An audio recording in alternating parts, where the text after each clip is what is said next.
All right, thank you. You know, I'm batting cleanup here, and I mean that in more ways than one.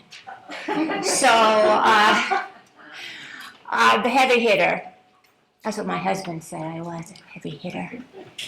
Now, we've talked about the need for Firewise landscaping and all of that, but we can't forget this zone right here. This zone, the 0 to 5 was explained to you, the 5 to 30, and onward and onward. So it's doable for people who have lost their homes, and it's a lot of work for people who haven't.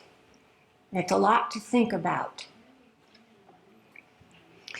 Now, in the past, periodic fires took care of forest maintenance for us. But with the advent of people moving into forests, building houses, planting gardens, fires were suppressed. And our landscape trees and plants grew and grew and grew and grew. Many of these areas became overgrown, unmaintained, making them right targets for fire. They're dense, often dry, and so ready to burn, as this house shows. I have lots of slides of driving around Santa Rosa neighborhoods. So none of these are yours if you're in Sonoma. But I will point out the dying juniper that is in front. And if you are saving water by not watering, don't have a plant there. Don't have a plant there. And then you will save water, and you will also perhaps save your house. So if you're going to plant it, know that you have to maintain it and you have to water it. And then it will be more defensible against fire. As Linda was telling us, those 1-gallon plants look so small. As I imagine the trees in front of this house at one time looked small, but they're in intense danger now.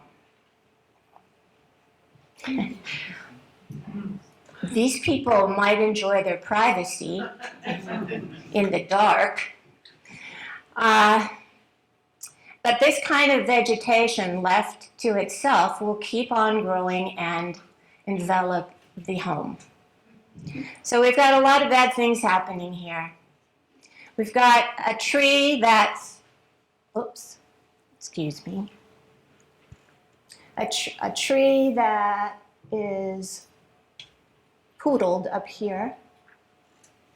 We've got vines coming down covering. We have ivy. We have juniper, and we have some large baby rhododendron kind of thing there. But it's all about the maintenance. And perhaps these people have someone who maintains or comes to maintain their garden every week or every other week. But shearing plants is not how you do it. Now, it's possible to go a little too far.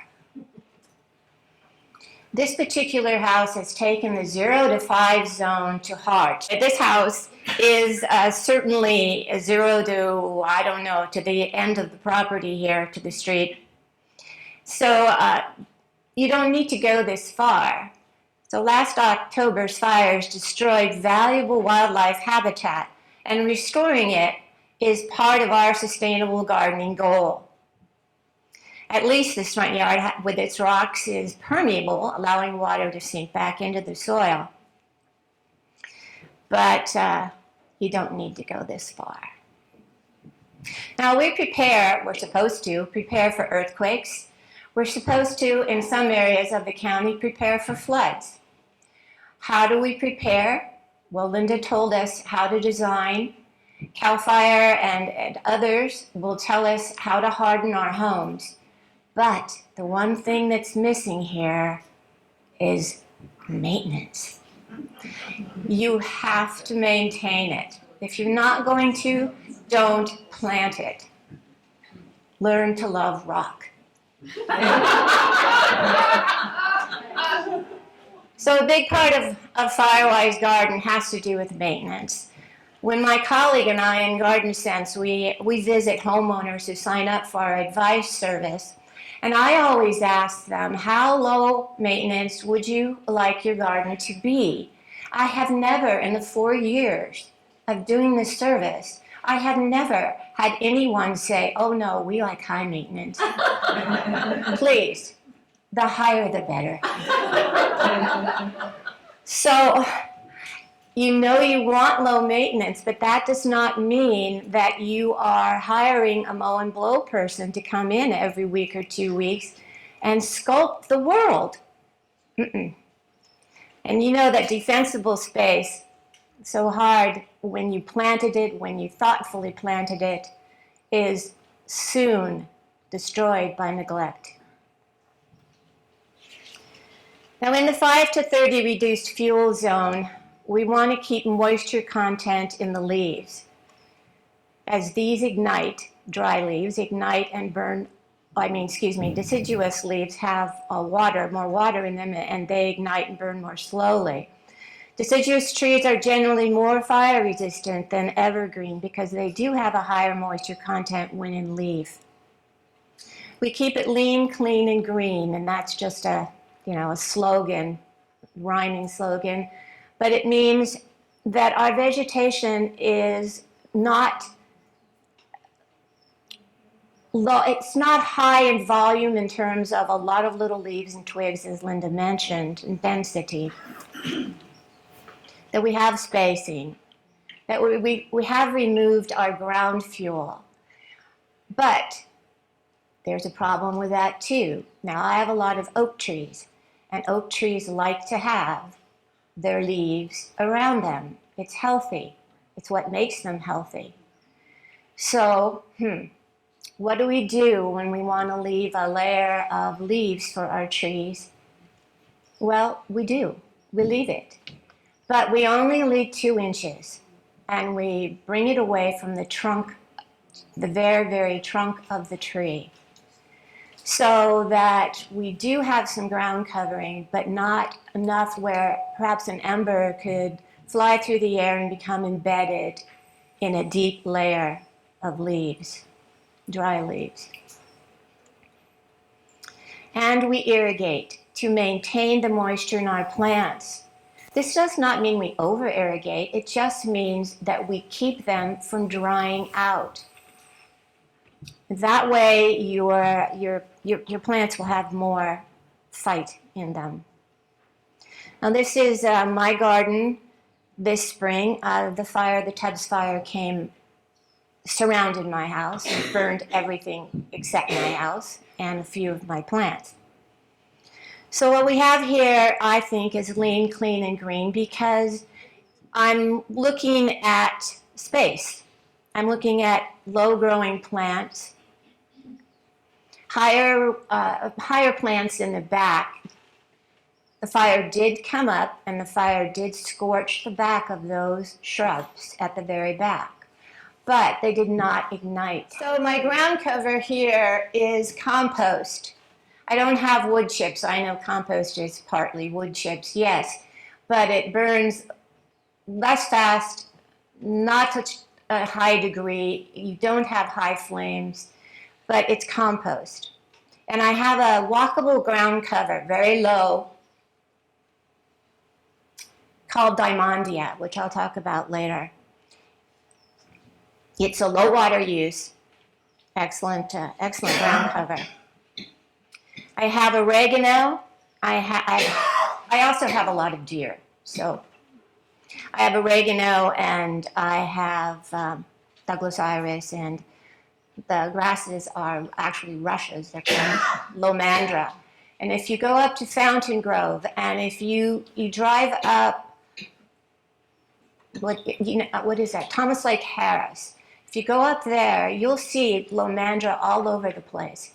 And you wonder, who's been planting here? What happened here? Because it's right along the sidewalk. It was planted there before the fires, but burned totally and came back. And it's not even irrigated. So it's good stuff. All right, now on to maintenance. This is what happens when we let things go. There's dry leaves. This is a heuchera or a coral bell. There's dry leaves under here. It's definitely in need of water and tender, loving care. Cleaning up pine needles. Need to. So the first cleanup action in any case is to remove dead things. Dead plant debris wherever it's found, such as around that heuchera I just showed you, or as large as these dead tree limbs. And as for the thistle down below, that weed, we have a saying in Master Gardeners, never let a weed go to seed, because it's like inviting it and all its relatives, its progeny, to come back next year and greet you. Never let a weed go to seed. Now, I don't know if this gas blower is going to attempt to cut these high weeds here, this grass, etc. I hope not, because a string trimmer would be much safer than this gas mower. And if spring rains are intermittent, you will probably have to do the job again. It's just the way it is. Cut vegetation down before 10 a.m. and never on a hot and windy day. Tree branches overhanging a roof are a fire hazard. They also can cause roof damage by rubbing back and forth in the wind and keeping moisture and debris on a roof to encourage rot. Keep it 10 feet away. Now this is a different angle of the same house with the vine coming down and the people who don't want to buy any Girl Scout cookies. So the obvious step here is to get the pine needles off the roof. The second step would be to remove the pine tree. And I know that removing large trees like that is costly, and that has to figure into it. But how costly is it to replace your house? So it's a good plan to think about. According to the University of California, junipers, pines, spruces, and firs are resinous and therefore highly flammable. Now, ivy. English ivy is shown here. It's an invasive weed. It's brought to our continent by European settlers. It's yet another example of a plant that worked fine in its own environment, but became a noxious pest in ours. According to Master Gardener Kathleen Fitzgerald Orr, ivy will capture water, light, and nutrients important for the trees it loves to climb. It will create an ivy desert where nothing else can grow. But we know that removing ivy takes a great deal of persistence. This ivy will continue to grow up these trees, spread to other trees, and it will kill the tree. It's not a parasite of the tree, but it will, because it shuts out all light, it will kill it. Now, woody perennials. Linda was talking about the difference between woody and herbaceous. Woody perennials, like our lavender, are more fire-prone if we let them become more woody. So we love our lavender, prune it every year, a third or a half.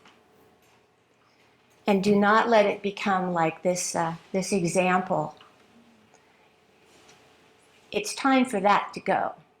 And even though it may be difficult to remove a plant, as far as lavender is concerned, it's rather short-lived, only 5 to 7 years. And then it gets a little too woody.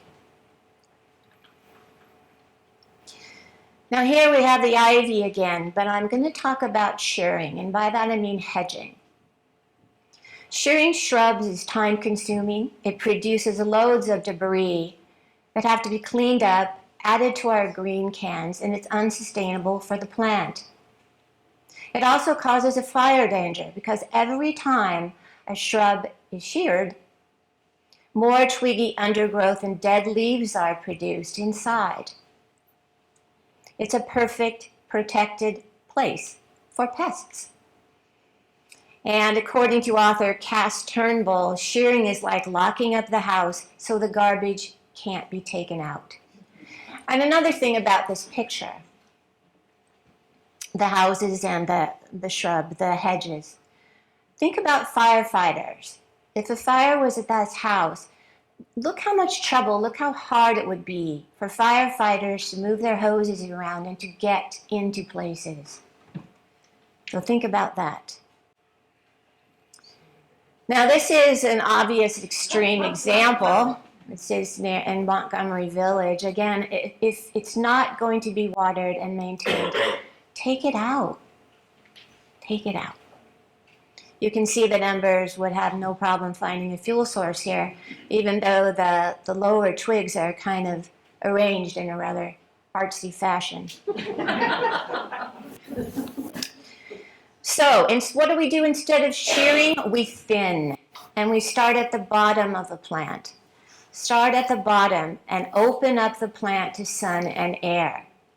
Don't just chop it off at the top. This is sustainable pruning.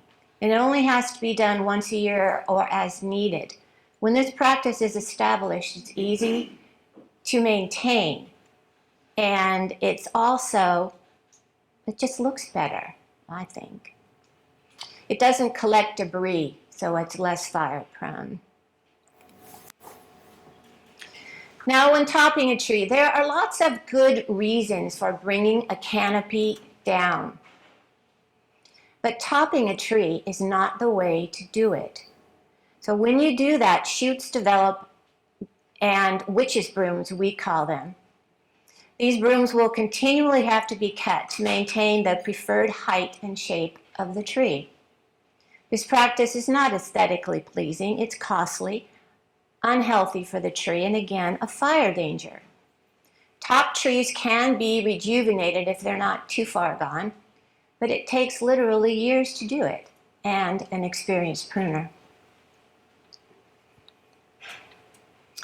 So what's the problem here? Well, I don't know where to start. It's a great example of ladder fuels. There's a dead tree leaning against a pine. There's ivy growing up it.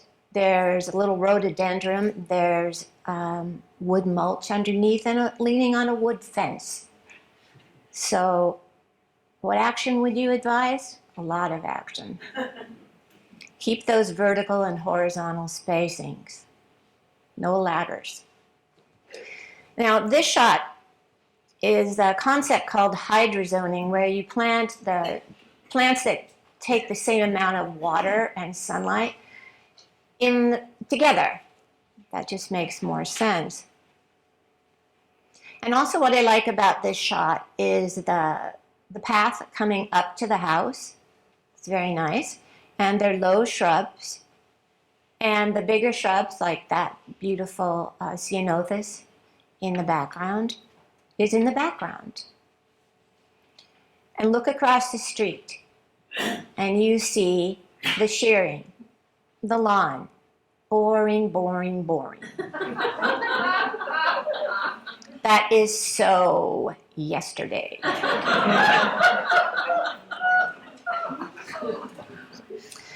Okay, we're in the 30 to 100 foot zone. The same maintenance guidelines apply when you're reducing fuel out there, if you should have an out there. Decrease the energy and the speed of the fire by eliminating continuous dense vegetation. Make islands separated by non-combustible materials. Create horizontal and vertical space. You're going to hear this over and over till it sinks in. You may have to thin a woodland. Believe me, your trees, they'll be happier and healthier with more sun and more air. And you'll be able to see the shape of them, not all smooshed together. So we do have a public resource code in the state of California that says it requires us having 100 feet of defensible space. Now, I live in the county. I don't live in a city area. And so I'm under this law, but cities have their own structures. And check out yours. This is an island of mine where you can see the fire in the background went through and burned every green thing you see there, everything to the ground. And Leslie showed you a picture of the before a couple of times. And all of these, mostly native plants, came back of their own. They're not irrigated because my irrigation lines melted. So this was in spring before I put them back in, and you can see the dark soil there by the plants. The little yellow plant in the foreground is called Bidens. It's a very nice little native plant that'll bloom all summer. Very little care, very little water, but it does need to be watered. Everything needs to have accessibility to water. Because what do you do when we have a critical fire danger, a red flag warning? You should water your garden. You should hose it down. I'm not saying drench the soil. I'm saying hose down the leaves. So when I was talking to a fire marshal who was involved in the ranch fire in Lake County, he said that he keeps track of humidity during what we used to call the fire season, which is right now, but we have a much longer one now. And he said strong winds, we certainly had that, and relative low humidity in the single digits, and warm temperatures. So the wind usually comes from the north or the northeast. We call them the Diablo winds. I'm told that the source of the wind even comes as far away as Big Basin in Nevada. And of course, the other necessary ingredient is fuel. So what do? We pay attention to red flag warnings. We feel more secure that we have worked to harden our home. We have cleaned up our landscape. Now we get to water our garden. Well, when you're talking about water, provide fresh water for our wildlife to help restore our habitat. It restores the health of our ecosystem, and that's another talk of mine, but those are just the cutest little quail right there.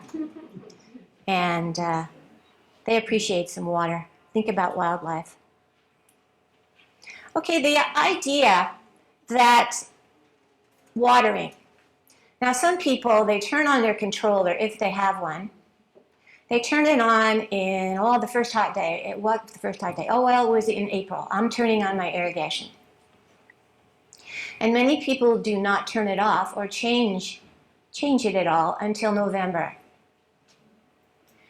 Now that's a great deal of water wasted. If you water by hose, don't kid yourself that you're watering okay. Because in Sonoma area, with your clay, you can have water pool up around a plant in seconds and start to run off. And you may think, well, that's it, and move on to the next plant. But no. If you wait an hour and you go back and you take a trowel and you dig down into that soil, you're going to find that that water did not go very far.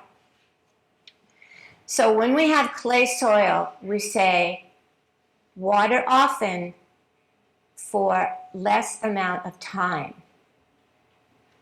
Let it sink in an hour before you water again, so you have to have dual water times.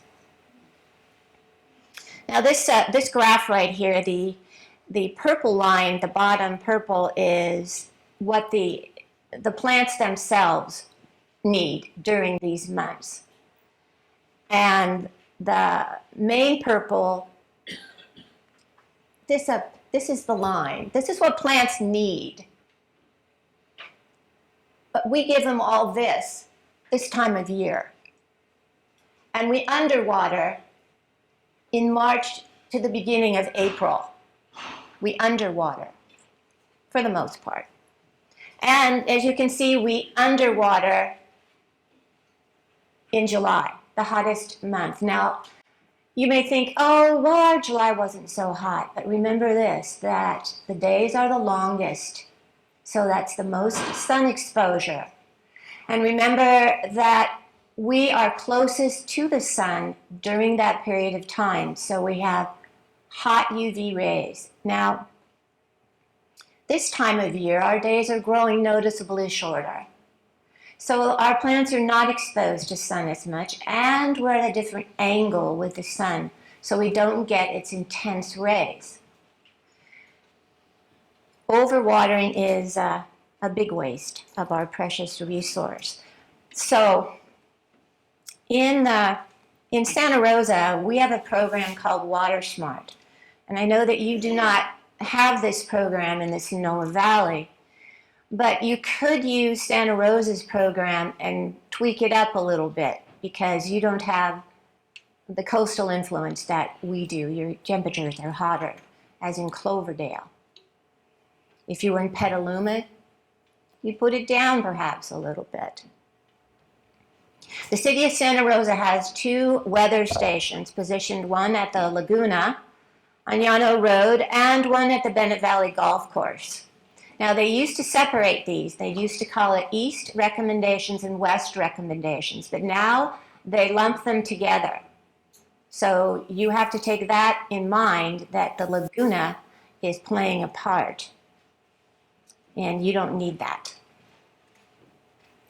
So what you see when you go on their program is you see advice every week until November. They stop in November every week, and they will show you how much water you use for what particular kind of plant, low water, very low water use plant, and what kind of source you have, a pop-up sprinkler or drip. And you may notice that the grass rotor is the most, but actually a rotor, if you use an MP rotator in your sprinklers, you will be watering longer, but less water comes out of them. The most water comes out of our big pop-up sprinklers that spew all over. So it could be helpful to you if you wanted to use this site. Now, a controller, if your controller is more than 8 or 10 years old, please think about replacing it. Newer ones have very valuable features. And look for, I'm not selling any particular brand here, but look for this decal, this water sense circle that shows that it has been tested by the Environmental Protection Agency and can save you water. It has features on it. A rain sensor, for example. Or even now, how many of you have, just wondering, how many of you have controllers you can control with your phone? Yeah, I know. I know, what fun. But, so there's all kinds of different ways. And at my house, I don't have a signal that's very good for internet. So I use a controller that has called a solar sync attachment to it that miraculously measures the evapotranspiration, how much goes out from the plants and into the air, how much water, and adjust my controller to that level. It's very helpful. You have to know how to, just like with your design, you can buy it, you can say it looks pretty, but if you don't know how to use it, it's not going to help. You have to read the programming. It acts like a thermostat. If you can set the thermostat in your house, then you can set a controller. And you can set it to the actual conditions on your site. You have more sun, you have more shade. And you can have schedules to match the plant's water needs. And all of that retains moisture and is Firewise. Now, check it in March. Check your irrigation system. Don't bury, if it's drip, don't bury it and let roots get all entwined with it, and bring it up every year and look at it. And run it during the day so that you can test every station. It's a good idea to write down what garden area each of your valves waters. And remember, with drip irrigation, you need a pressure reducer down to at least 30 pounds per square inch, and you need a filter, even on city water, because those little emitters are little. All right, I'm going to talk about a very important study now about mulches. People are concerned about mulches, and they should be. So yes, they're very helpful. But what is a mulch? It's any material that covers the soil and excludes sunlight. You could take that old rug you had replaced from your living room and you could put it out and it would mulch your soil. But that's not what I'm talking about. I'm talking about wood mulch. Now this is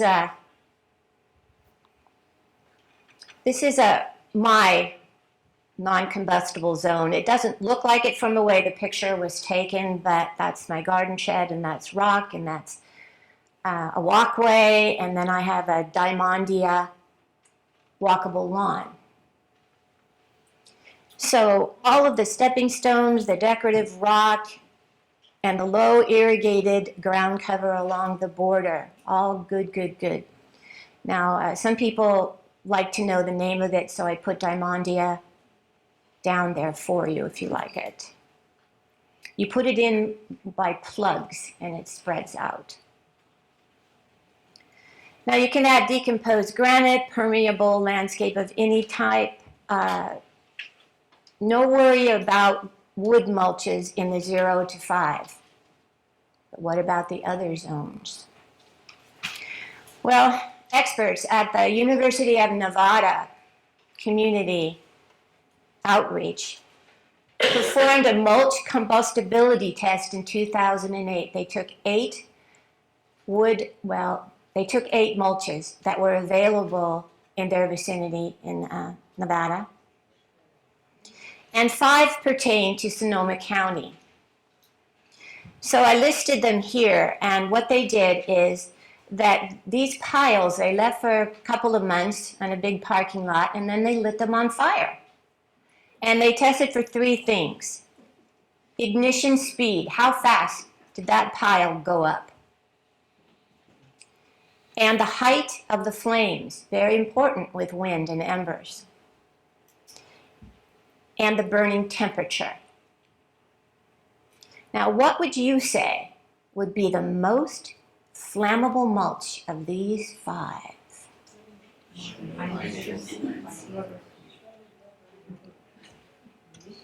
Have you ever seen shredded rubber mulch? I have.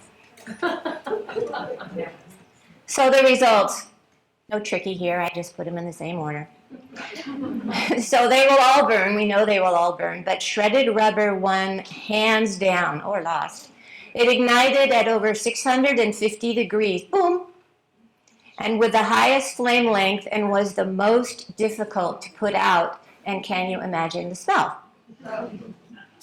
Now, pine needles were right behind. Very flammable. Dry pine needles. And then on down. Different types of wood chips. Composted wood chips burn the slowest, the lowest, and the coolest of the 5. Now, composted wood chips mean they have been left and turned like a compost pile for at least 2+ months. Where can you buy that here? Nowhere. You can make it in your own home, I suppose, but compost itself is what I would recommend. Please, no gorilla hair. Shredded mulch catches embers that can hide and smolder long after the firefighters have left, and you're breathing a sigh of relief. It also makes a comfortable home for rats and other vermin, depending on how thickly you apply it, as the picture to the left shows, where it's heaped on at least 4 inches. And it's right around the plants, right next to the house. So There is no 0 to 5 non-flammable zone in these pictures, and that really needs to happen. These are wood chips. These are dyed wood chips. We've seen them in red and black, and they've been kind of trendy in the last couple of years, you know? But they are extremely dry, and who knows what they're made of? Old pallets, some people tell me. Scrap wood.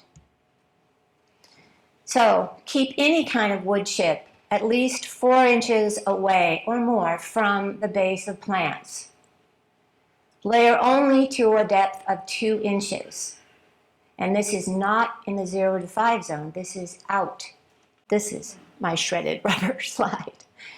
So it may look like wood chips, but upon closer inspection, the smell and appearance of shredded tires is obvious because you can see the tread. And the people, I took this picture in Santa Rosa. They unfortunately live on a corner lot, so there's a lot of this shredded rubber. And it's a totally unmaintained yard. So the shrub you see that is dead, right next to it with all the shredded rubber under it, it's close to a sidewalk and it's close to his house and a palm tree. And any careless match cigarette thrown on that dust down there, poof. All right, now, here's my idea. 2 inches of organic compost will suppress weeds as well as 2 inches of wood mulch. Healthy soil, as Leslie and Guma tell us, healthy soil means healthy plants. Let your soil microbes feed your plants. Give them some food. Compost, organic compost. And yes, it does decompose faster than good old redwood chips. And it does have to be renewed. But that's really, well, to me anyway, a low priority. I always keep my compost at least 2 inches. And it's a good idea. It just is. So again, my garden, and I think that when you maintain your zones and you mulch according to zones. Now, redwood chips, if you have a large property and you want to put redwood chips out there, because there is so much redwood that we use in this area, and the people who make redwood boards have a lot of chips. They've got a lot of bark, and they would love for you to buy more redwood bark chips. So it used to be our standard. You just did it. But we don't have to do that anymore. We shouldn't do that anymore. So keep your 5 to 30 space open, keep it clean, and keep it green. And prune your shrubs and trees to enhance their beauty and their firewiseness. Maintain your irrigation system and use it.